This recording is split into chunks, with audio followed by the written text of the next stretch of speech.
Assalamu alaikum wa rahmatullahi wa barakatuh. Bismillah walhamdulillah. Assalatu wassalamu ala ashrafi rasulillah wa ala alihi wa sahbihi ajmain. Amma ba'd. Welcome back to another episode on the biography of Prophet sallallahu alaihi wasallam. And let's continue from where we left off in the previous episode. Uh, in one instance, a group of people came from Najran. They were the priests and scholars of religious text. So they started having deep, lengthy conversation with the Abdul Muttalib, the leader of Makkah people. They spoke passionately about the arrival of upcoming prophet who is about to rise. And they also mentioned that the prophet would be born in the lineage of Prophet Ismail alayhi salam. And the time of his mission has already arrived. Just as they were talking, the young Muhammad sallallahu alaihi wasallam walked into the room, and suddenly the priest shifted their attention towards the boy. They observed him, they examined closely his feet, shoulders, and even the corners of the eye. And then they started shouting, "This is the person, this is the person." Then they asked Abdul Muttalib, "Who are you to this child?" And Abdul Muttalib told, "He is my son." And the priests were like, "It can't be, you are the father of this child." Then Abdul Muttalib specified and mentioned, "He is my grandson." And then they said, "Yes, that makes sense." And after that, they told Abdul Muttalib to take special care of the boy. And then Abdul Muttalib called his entire children, all of his children, and then instructed them to take a good care of the boy and closely watch him all the time.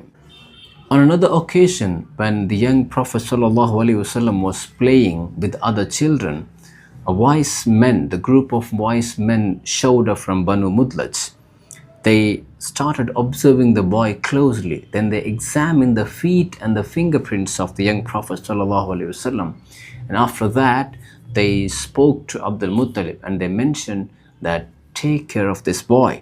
His fingerprints matches closely of that of the Prophet Ibrahim alayhi salam." Abdul Muttalib had a lot of such signs and glad tidings from his grandson. At one point, the king of Yemen, Saif bin Riyadhan, hosted a banquet for the leaders of Quraysh.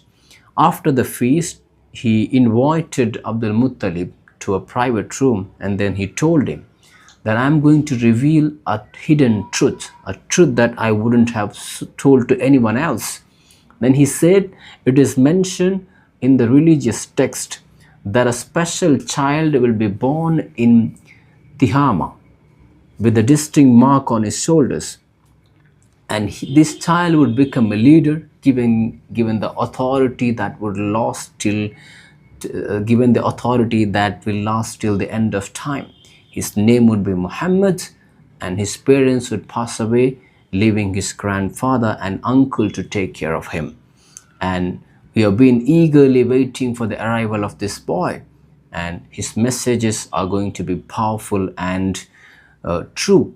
So the king continues here, the narration of the king that is mentioned in the books. He said he would protect the people's dignity, reveal the earth's treasures, worship the most merciful.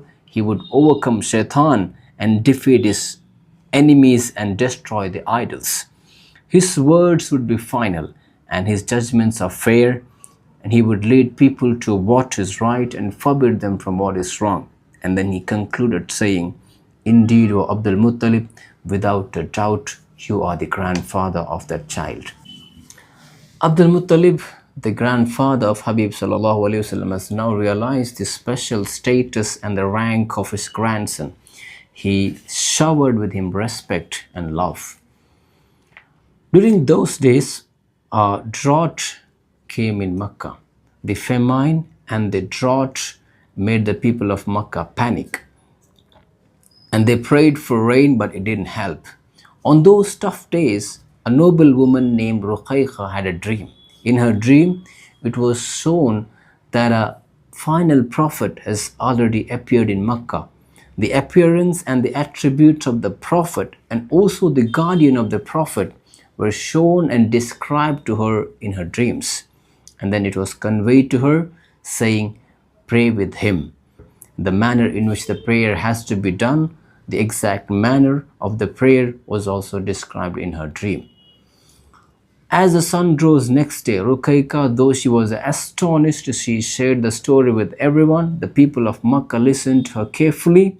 Here is what Ruqayqa mentioned. She said, I heard a voice from an unseen being. Someone called out and said, O Quraysh, the prophet who is to be appointed is now among you. Time of his mission has already arrived. Prosperity and blessings are close to you. Among you there is a noble tall figure, a fair-skinned handsome man with long eyelashes, a well-built body, a prominent nose, and full cheeks. Let him, his children and grandchildren gather, and let one representative from each tribes of Mecca stand by his side. Everyone should perform ablution, use fragrance, and gather at the corner of the Kaaba. After respectfully kissing the Kaaba, they should circumambulate Kaaba 7 times. Then all should climb Mount Abu Qubais and pray together. The leader should stand at the center with everyone gathering around him. Let the holy man in the group stand in front and lead the prayer, while the others should respond with Ameen. Inshallah, we'll see what happened next in the next episode. Until then, Assalamu alaikum wa rahmatullahi wa barakatuh.